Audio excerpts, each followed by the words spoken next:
So let's turn then to the other two major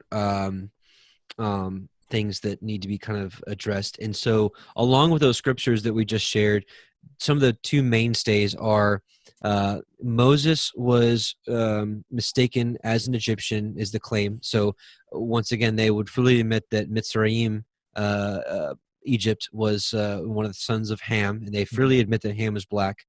So they say, therefore, in what is it, Exodus 2, or is it Exodus 2?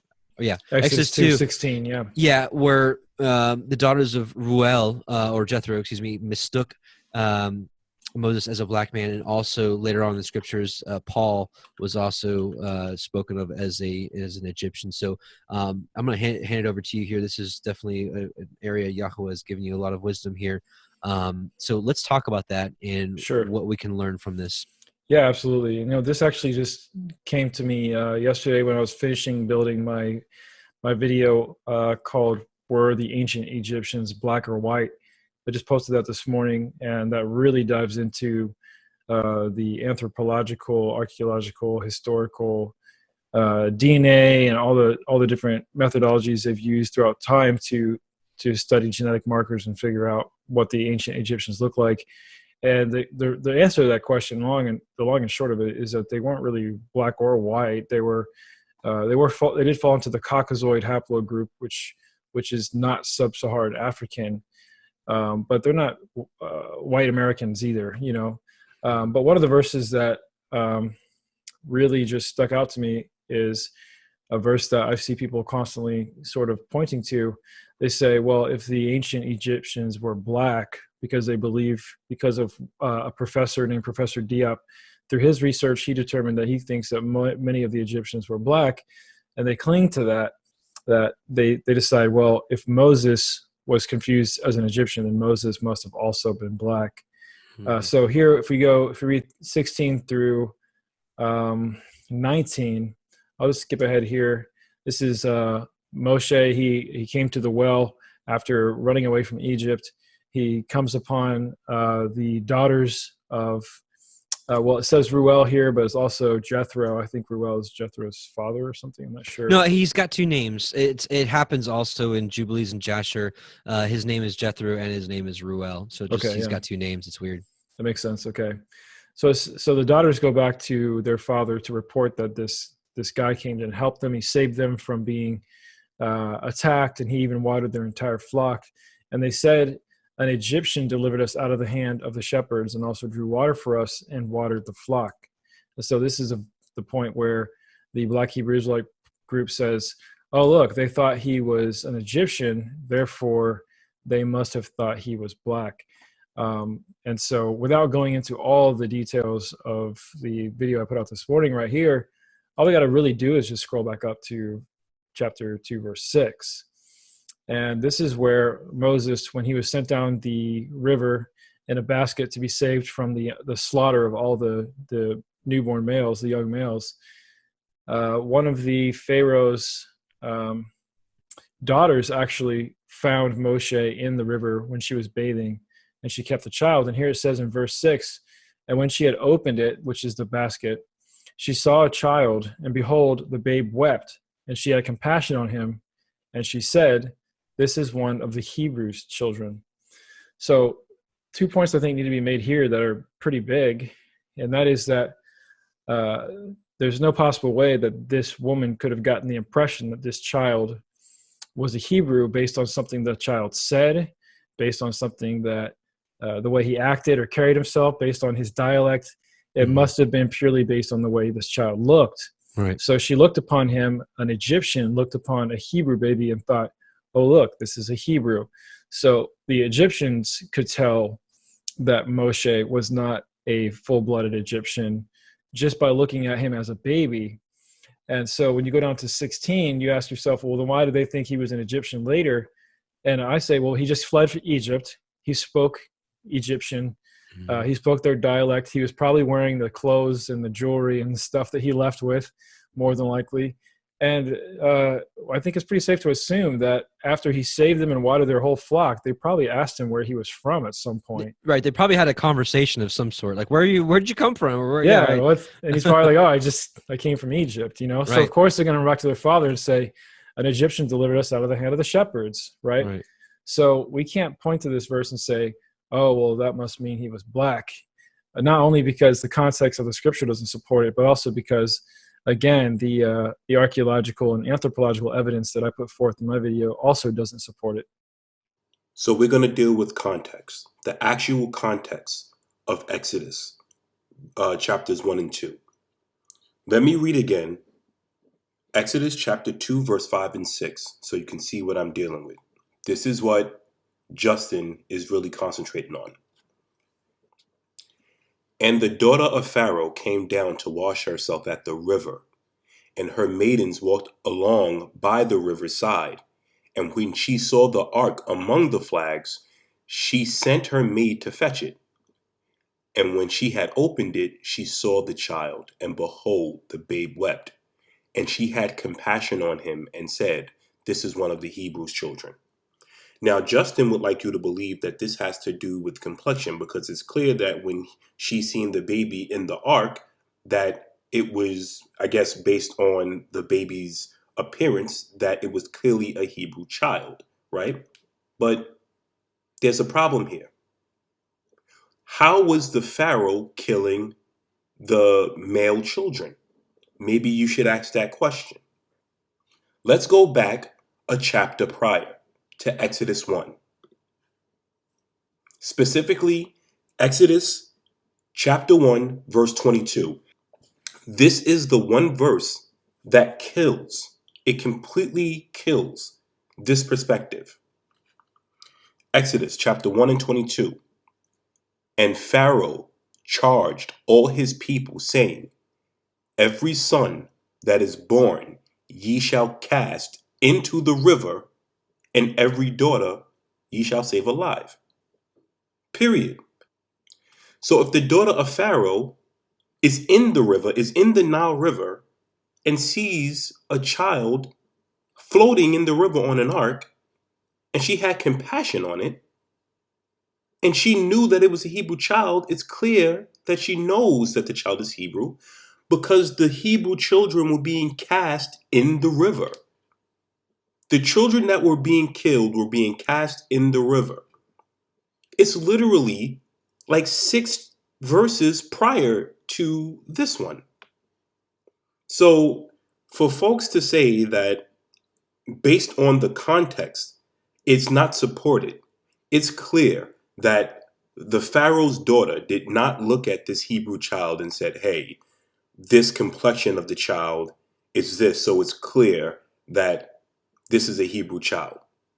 No, the daughter of Pharaoh knew that Pharaoh was killing these children and casting them in the same river. And when she found this child in an ark, she felt compassion for it because she knew what was happening to the Hebrew children that were being cast in this river. Literally, one verse kills 5 minutes of this explanation. But I'm going to go a little bit deeper because we need precepts, right? We need things that are tangible because, as I said, the Bible proves itself. Now, I think that he did present a very good hypothesis when it came to the alleged conversation that Moses had with the daughters of Jethro, right? Like you can make that assumption. It's not like he's reaching too far out into the stars for this, right? Let me read this. Exodus chapter 2, verse 16. Now the priest of Midian had 7 daughters, and they came and drew water and filled the throes to water their father's flock. And the shepherds came and drove them away, but Moses stood up and helped them and watered their flock. And when they came to Ruel their father, he said, How is it that ye are come so soon today? And they said, An Egyptian delivered us out of the hand of the shepherds, and also drew water enough for us, and watered the flock. Right? So what Adam and Justin is trying to say is, well, how did they know that he was clearly an Egyptian. So, a lot of the black Hebrew Israelites say, see, they knew that he was Egyptian based on his complexion. And what they're saying is, well, his garb, what he was wearing, his jewelry, his language, what he spoke. Maybe when they were at the water well, they asked him questions like, "Where are you from, stranger who helped us and got the Amorites away?" I think they were Amorites, those shepherds, but you know. And I can see how you can come to such a conclusion. There had to be some sort of conversation. So even if they didn't know where he was from as a stranger, maybe just looking at his garb, or even if they didn't recognize him by his wear, his clothing, maybe if he just ran out of Egypt in rags, if they simply asked him the question and he said that he came from Egypt, that the girls, the daughters, would have introduced him as an Egyptian. I can see this. Here's where this falls flat on its face. When was Moses born? As we can see here, after 40 years of wandering in the desert, Moses died within sight of the promised land on Mount Nebo. But we want to go here. Rabbinical Judaism calculated a lifespan of Moses corresponding to 1391 BCE, right? So at this time, he is 1400 years before the time of Christ. And he was basically born and lived in Egypt. He was raised as an Egyptian, right? Now, this is important because I'm going to go here. Who is Paul the apostle? Clearly an apostle, right? When did he live? If we go here, St. Paul the apostle. Paul was born in 5 AD. 5 AD. He was born 1400 years after Moses. He was born in Rome during the Roman Empire. He wasn't born in Egypt. He didn't go to Egypt. He was born in Rome. And to clarify who Paul is, let's go to Romans 11. Romans 11, chapter 1. I ask then, did God reject his people? Paul says, by no means. I am an Israelite myself, a descendant of Abraham, from the tribe of Benjamin. Right? So we now know that Paul is not a convert. Paul is a direct descendant of Abraham from the tribe of Benjamin. Now, I know you guys are probably wondering, what does this have to do with Moses? And why did you transfer over from Moses to now speaking about the Apostle Paul, who these two individuals were born 1400 years apart from one another? Good question. Here's the answer. If we go to Acts chapter 21, we realize that Paul arrived in Jerusalem to preach the gospel, right? This is New Testament now. This is 1400 years after Moses. Keep this in your head. After Paul arrived in Jerusalem, Paul was arrested because during him preaching the gospel, there was a mob of Israelites who tried to kill him because of what he was preaching, and they thought that he brought Gentiles into the temple, right? When Paul was arrested, he was arrested by the people who oversaw the land, which was Rome, right? So you had Rome and Greece. We're going to go to Acts 21, verses 37 to 40. As the soldiers were about to take Paul into the barracks, he asked the commander, Paul asked the commander, "May I say something to you?" The commander responded, "Do you speak Greek?" He replied. "Aren't you the Egyptian who started a revolt and led 4,000 terrorists into the wilderness some time ago?"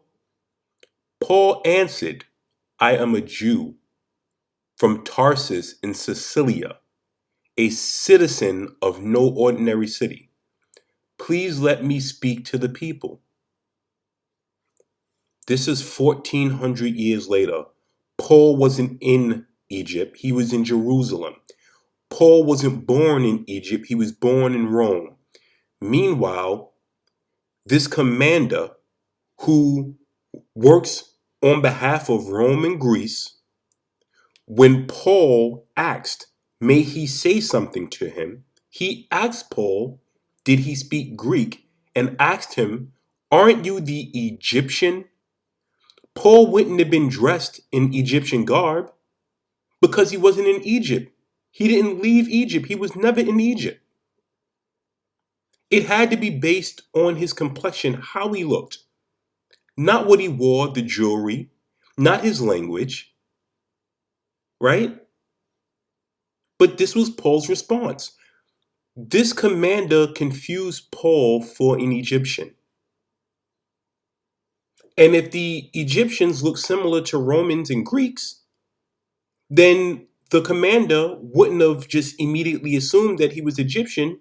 They would have probably assumed that he was probably Greek or Roman. But that's not what the case was. Aren't you an Egyptian, he said. Let's go further. We're going to go to Acts 22, verses 22 to 29. The crowd listened to Paul until he said this. This was something that he said while he addressed the crowd, and they were upset at that. Then they raised their voices and shouted, rid the earth with him. He's not fit to live.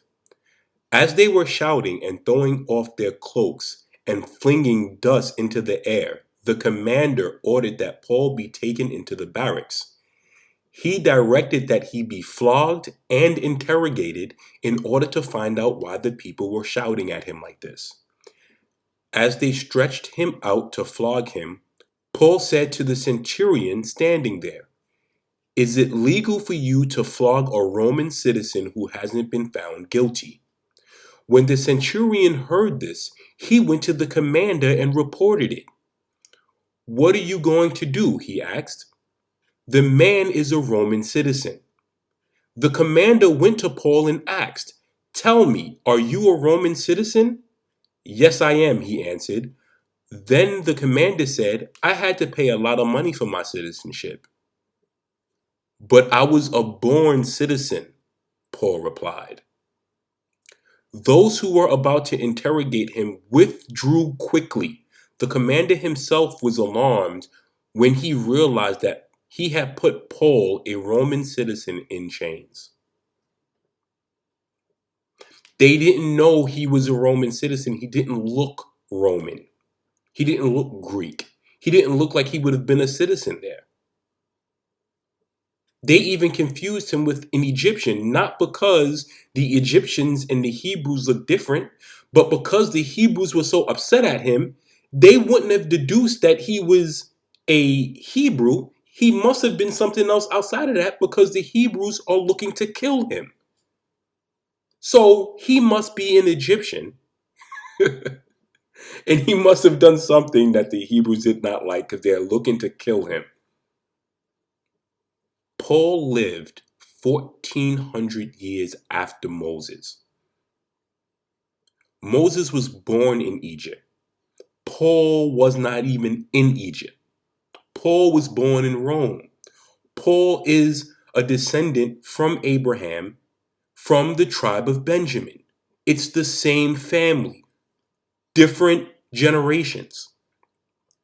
If you're going to conclude that the daughters basically figured that Moses was an Egyptian based on this possible conversation in his garb, then what excuse do you have for this centurion that immediately thought that Paul was Egyptian when Paul asked the commander, can I ask you a question? So they never even conversated. You see what I'm saying? You see where I'm getting at?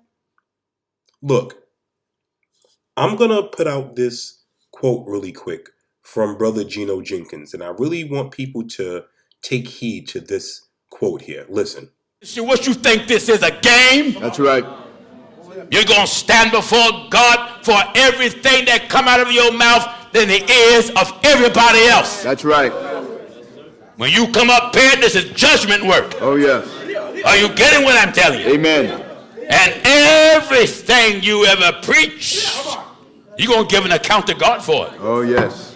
That's why if you preach something, never be too big for correction. That's right. Why? Because your whole objective is save yourself and them that hear. That's right. It'll never be too big for correction. Mm-hmm.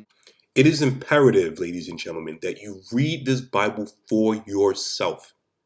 Do not get on YouTube. Do not listen to these pastors and preachers. Do not listen to me. Do not listen to Adam or Justin. If you want to understand what this book says, if you really want to know what is happening, you read this book for yourself. Do not listen to these Black Hebrew Israelites. Do not listen to these Christians. Read for yourself. Moving on. Yeah. So, Well said. pretty weak argument here to just say that proves anything. It really doesn't prove much, to be honest. Right. Did you want to get into a little bit of some of that archaeological evidence of the video, or just Sure. point people to it, or what do you think is best? I'll do both. Maybe just a little highlight. Just a highlight reel. Sure, just a few minutes here. And this is something I really encourage you guys to check out. We'll put the links in the description box. This is a video I just put out this morning called "Were Ancient Egyptians Black or White, and Why It Matters." This is an hour and 20 minutes long. And in this, what I basically did was I went and I started to dig into some of the more recent research that have been done with DNA genome sequencing. And I know not many people have an affinity for the Smithsonian magazine, including myself. Right. The guys who likely hid the bones of the giants.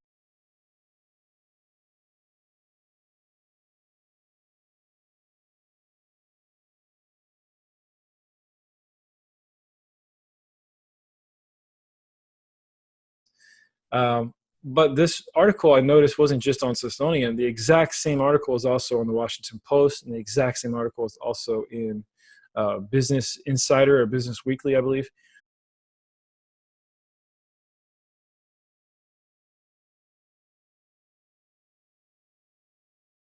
So I wanted to dig behind this and find the data they were looking at and figure out why are they saying that it looks like the ancient Egyptians were not sub-Saharan African in these articles. So I really dug into the actual study here. And a big chunk of that video is me going through this study and explaining the methodologies that were used and how for the longest time, they were not able to sequence the DNA of mummified remains. They were just too degraded, and they couldn't make it work to run tests. But they actually found a way to make it work, to sequence the genomes and actually run blood tests off ancient, or not blood tests, but DNA tests off of ancient mummified remains. They took the DNA from the teeth, from the hair, and from the even skin remains, and they studied this DNA to see what kind of markers they can find and try and get a better understanding of the racial identity of the ancient Egyptians. So again, skipping just to the conclusions of this study alone, and we'll talk about a couple other ways to look at this as well. It basically said that of the 151 mummies that they were able to collect from Middle Egypt in this specific study, most of them came from Middle Egypt. They found that less than they only were able to find one specimen of purely sub-Saharan African mummies.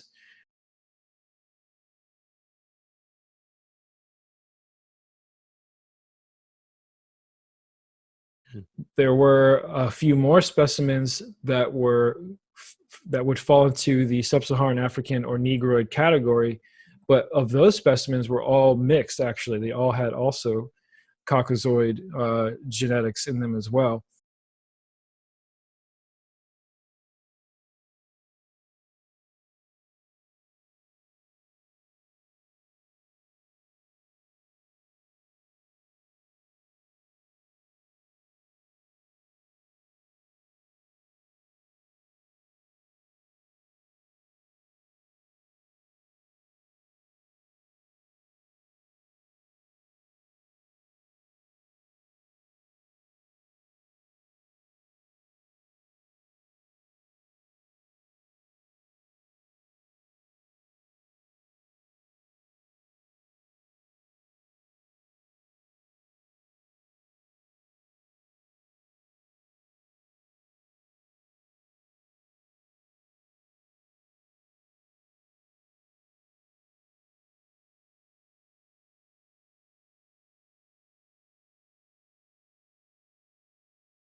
but the predominant number of mummies actually had no sub-Saharan African genomes, and they were actually most closely related to the Levant people, the Pelasgic people, the Semitic race, all this basically to say Middle Eastern people.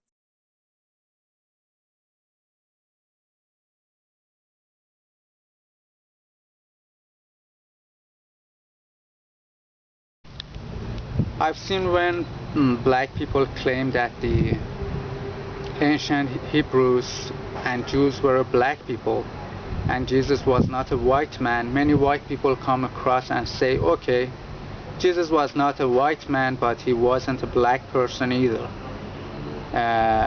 because he was from the Middle East, and therefore, according to them, he must have looked like Arabs.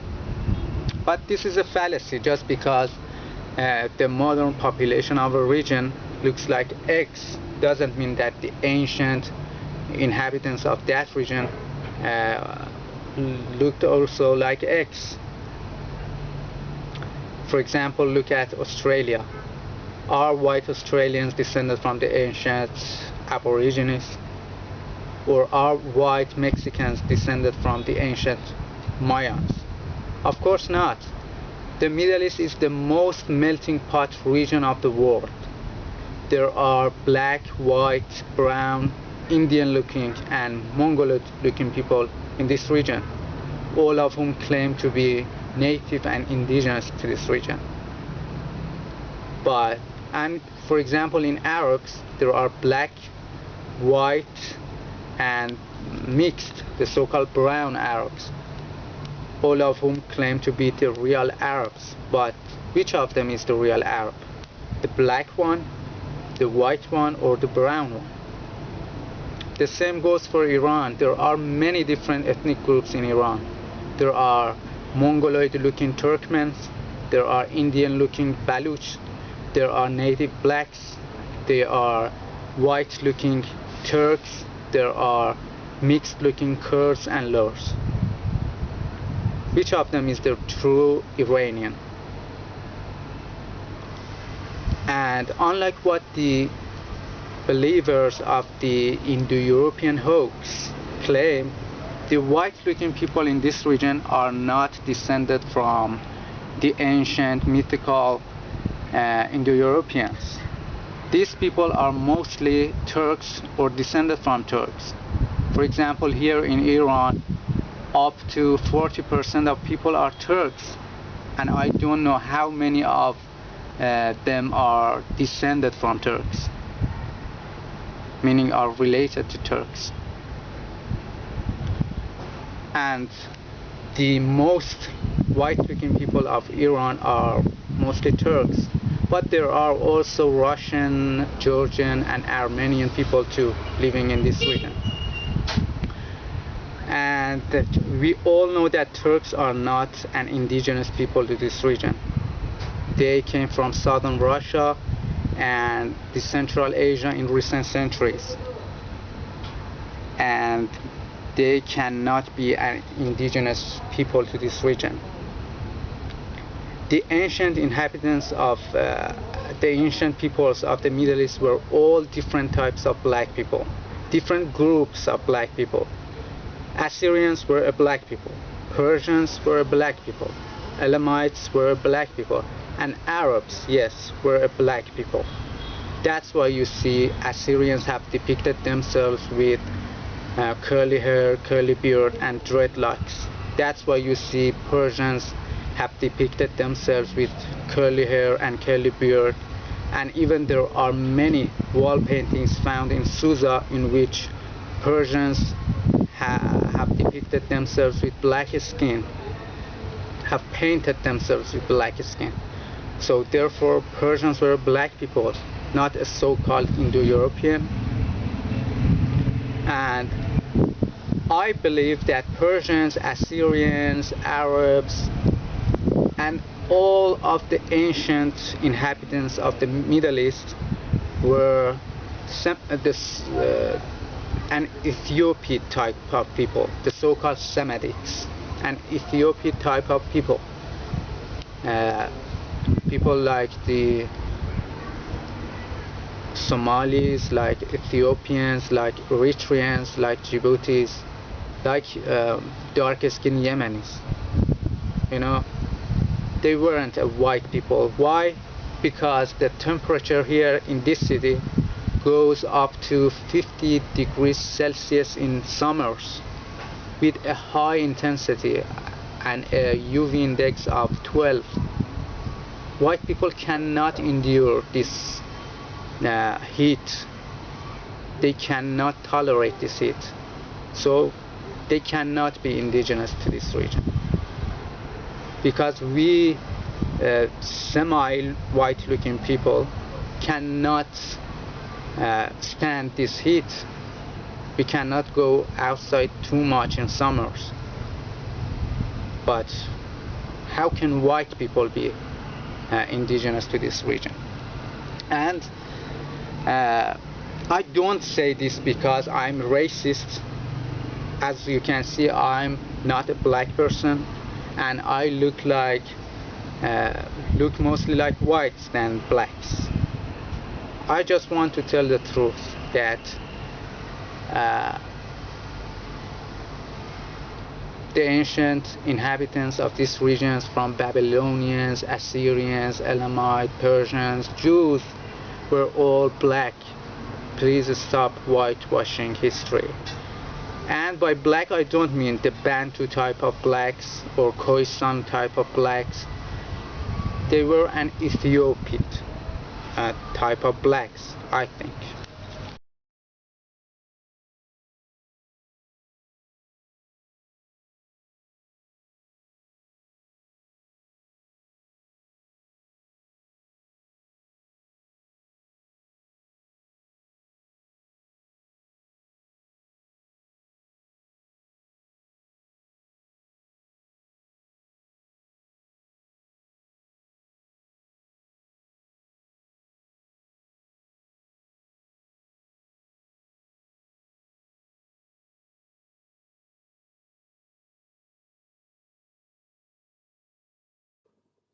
All right, I can go another half hour, 45 minutes on it, but I might as well just put the nail in the coffin here.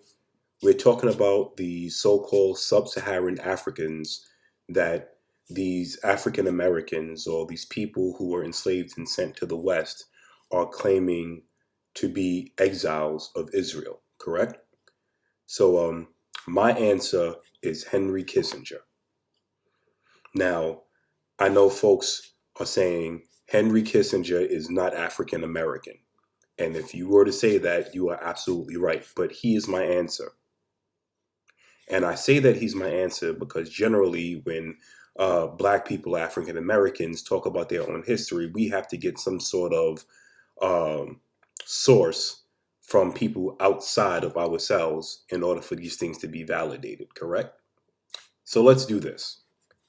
Henry Kissinger was born in Germany. He is an American politician, diplomat, and geopolitical consultant. So he's within international affairs, who served as the United States Secretary of State and National Security Advisor under the presidential administrations of Richard Nixon and Gerald Ford. So whatever he did as a diplomat or as a geopolitical consultant internationally, he would have to report back to the President of the United States in which he worked for. Henry Kissinger is a Jewish refugee who fled Nazi Germany with his family in 1938. He became National Security Advisor in 1969 and U.S. Secretary of State in 73. I know you guys are wondering, and I'm gonna stop holding it. This is what we're gonna do. We're gonna go to the Office of the Historian. Foreign Relations. This is an official government website. You can go to history.state.gov, and this is where it would take you to the Office of the Historian, right? We're going to go to Foreign Relations of the United States, 1969 to 1976, volume E5, right? And within this volume, you have a total of 333 documents. Within these documents, you have something called the Nigerian Civil War. Now, we all know that Nigeria is sub-Saharan Africa, correct? We have a people from Nigeria called the Igbo people or the Igbo people. These people claim to be the remnant of Israel. We even have books on this, right? Here's an example. To get back to these documents here, though, we're going to go into the Nigerian Civil War. We're going to go to document number 25, Memorandum from the President Assistant for National Security Affairs, Henry Kissinger, to President Nixon. This is a memorandum that went directly to the President of the United States of America, January 28th, 1969. Let's check this out. All right, so now that we're inside, keep in mind, this is from Henry Kissinger writing this, and he is reporting directly to the president.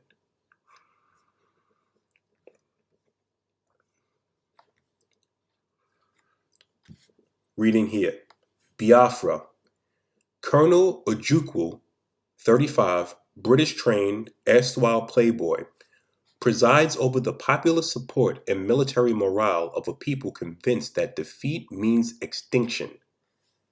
The Igbos are the wandering Jews of West Africa, gifted, aggressive, westernized, at best envied and resented, but mostly despised by the mass of their neighbors.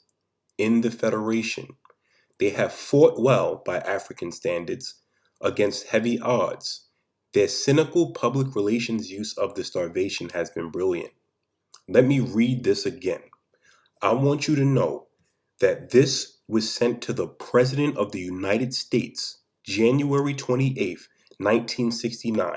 We know that these black Hebrew Israelites that's pumping all that racism on them corners, they've been around really heavy, like noticeably for the past 10 years. I would say about 2010, people have started to realize that they were on the street corner. So this is relatively new.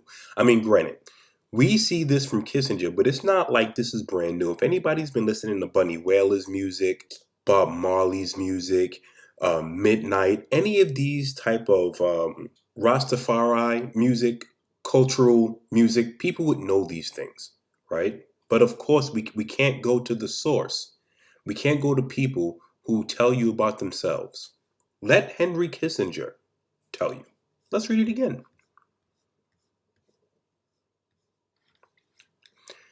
The Igbo tribe are the wandering Jews of West Africa, gifted, aggressive, westernized, at best envied and resented, but mostly despised by the mass of their neighbors in the Federation.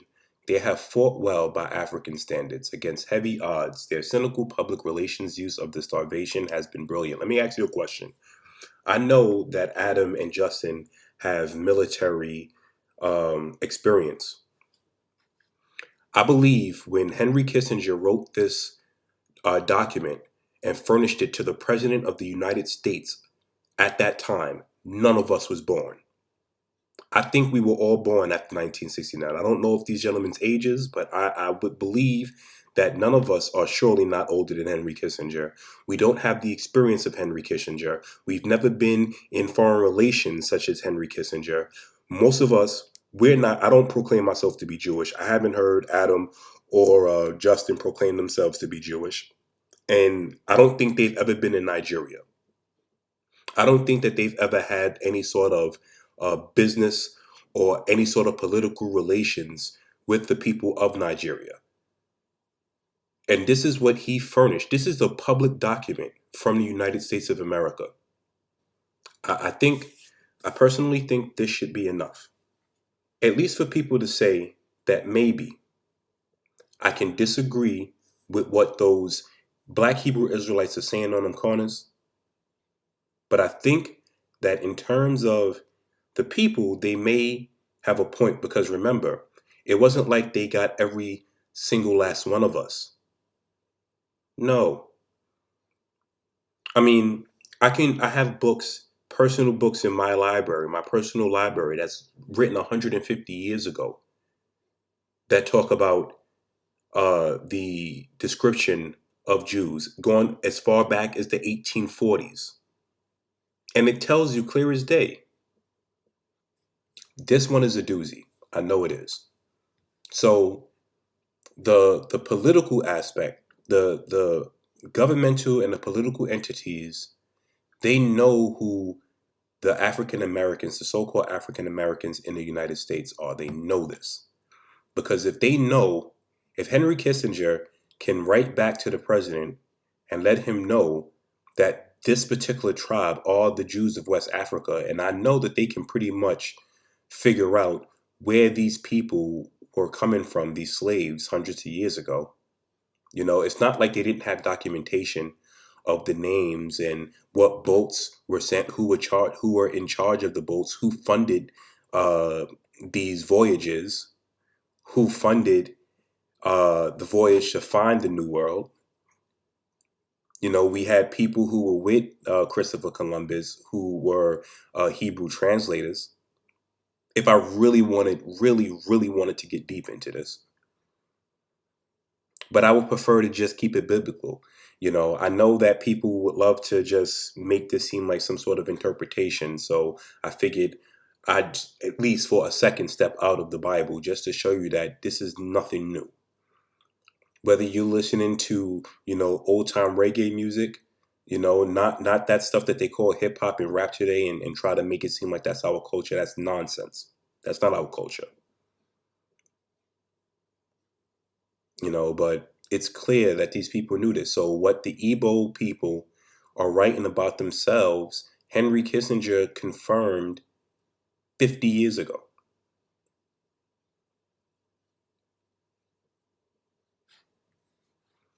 So now it makes sense when Moses says this. Exodus chapter 4, verse 6 and 7. Then the Lord said, put your hand inside your cloak. So Moses put his hand into his cloak, and when he took it out, the skin was leprous. It had become as white as snow. Put it back into your cloak, he said. So Moses put his hand back into his cloak, and when he took it out, it was restored like the rest of his flesh. Now, that's not really a big deal if you're like olive complexion or you're white in a room full of people who may not be really close up on you, you know, but if you look like you could be related to Ethiopians and you pull out your hand and you put it up and it's as white as snow, that is a big deal, right? Now things are starting to make sense. And it's funny how in the Ten Commandments, the movie with Charleston Heston, when they did the miracles, you notice how they did the stick turned into a cobra snake, but they didn't do the hand turning leprous. That would be hard to do with Charleston Heston. That wouldn't be so hard to do if the actor was Denzel Washington. You know, so my point isn't to make this just racial. This is what the Bible is saying. It's clear that what the Black Hebrew Israelites are doing on those corners is wrong. But it's also clear on what Adam and Justin is presenting here is also just as wrong. People need to read for themselves. That is the best way you're going to understand what this book has said. And I'm not sitting here saying that every last point of mine is, 100% accurate. What I'm saying is I'm a student of the book enough to know that what I seen from Adam and Justin was totally wrong, So I'm giving it my effort to show that. And if anybody has anything that, they can show to correct me on certain things, I have no problem with this because it's not about a prideful thing, I'm glad that I can kind of understand why me and my people historically have gone through what we've gone through, and it's not about racism. That's a modern thing. That is a socially engineered construct that is relatively new in human history. It's a trick by the Satan. So I promise you, this is not a racial thing. But to make it seem like, to understand who the people are, that's not true. You know, it's not true, and it's especially when these are the same people who are in captivity, who are told that they will learn about themselves in captivity if they turn to the Father and ask for forgiveness and repent and turn from their transgressions and pray for forgiveness of themselves as well as their ancestors, and pray for Israel and pray for their enemies. There should be nothing wrong with that.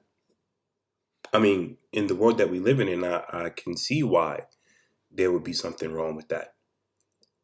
But I think this is one of the reasons why, the Hebrews are saying that, Gentiles should not be teaching us, because you got to think about it. For hundreds of years, we've been taught in the Christian church. We've been in the Baptist churches, the Pentecostal churches, the Jehovah Witness churches, the Catholic churches.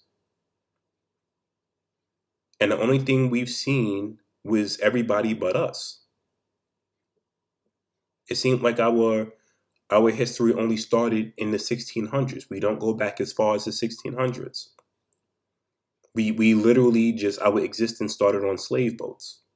We all know that's not true. So I don't really find it okay for people to kind of dismiss or try to refute what is clearly in the book, going and trying to use the book to go contrary to what the book says in actual context, at the same time trying to then associate themselves with also being affected by, the bondage of Egypt. You're not being affected the same way that people who are actually in captivity are being, handled in this space at this time. So if you really felt like, it's not a racial thing and we're brothers, then start treating us that way. You don't have to sympathize for these people. Say that you sympathize for your brothers and sisters, and it's wrong. And if you are a brother of mine or a sister of mine in Christ, then we're family. But don't try to discourage them, and don't try to, associate this small group of people who could, be part of some sort of agenda to be a stumbling block for us, and try to jumble everybody together. When, anybody who read the book clearly knows that both sides are wrong. Paul was, thought of to be an Egyptian 1400 years after Moses. It didn't take just a conversation for Moses to, be deemed as an Egyptian, even if he did have the conversation. But Paul proved that it had to be more than just a conversation that Moses had with the daughters of Jethro. If he was found in the Nile River, it wasn't because of his complexion that the daughter of Pharaoh knew that he was a Hebrew. They were throwing the babies in the river. Tell the people the truth, man. The whole truth. Don't pick and choose and then point at when the Black Hebrew Israelites do the same thing. And this is why I said in part 1, you guys are doing the same thing. And that's why I put up Geno Jennings', statement. Be careful what you preach out of this book, man. Because you're going to be held accountable for this. You're going to be held accountable. To the people who are listening to this video, don't take my word for it. Open the book, start at Genesis 1:1. Read for yourself. And people love the King James Version. I like the King James, and I also like the New International Version as well, because I like the layman way that it can be read. It's a much easier read. So also don't become, caught up in just, everything has to be the King James Version. Find a Bible that, works for you, that's easy for you. And as you begin to grow in your studies, then you'll know how to take from different versions of the Bible what makes sense, what doesn't, and you'll be able to start to divide God's words. You know, I'm no pro at this. I'm still learning too. You know, but I'm to the point where I can see videos like what Adam and Justin put up, and I just, as you can see, like these 3 videos are my first 3 videos. I don't even have subs. I was that moved that I had to make these videos because it was that wrong. And these are my brothers. I'm not trying to, expose them for anything. I'm checking them the way they should be checked, but it's not like there's no lack of love unless they're doing this for some nefarious reason. And I'm not gonna sit here and say that I know that. If that is the case, then they're dead wrong for it. When I go through the reading and I seen how, like, literally 5 verses prior to the river, you could have easily gotten your answer on how, the daughter of Moses would know that this was a Hebrew. It kind of gave me that feeling, but I can't prove that. Either way, you can't do 2-hour videos, trying to, say, Hebrews, you must listen to this. And just 2 hours of stuff is completely either out of context or wrong.